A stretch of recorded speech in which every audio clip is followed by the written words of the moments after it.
สวัสดีครับมาพี่น้องมื้อนี้มาแซ่บๆน้ำหม้อแม็กโลเด้อมื้อนี้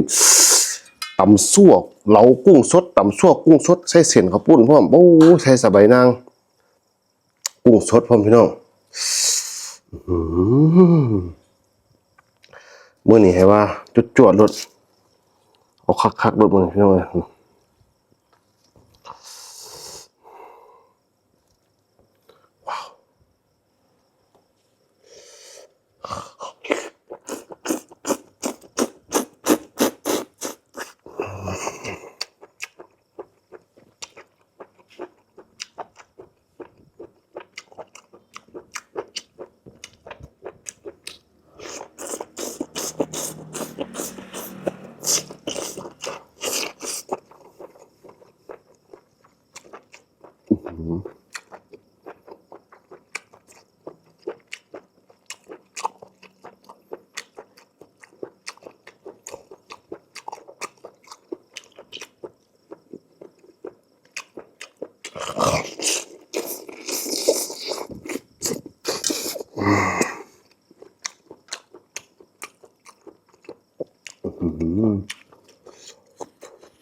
ช่างมัน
เด็ดขนาดพี่น้อง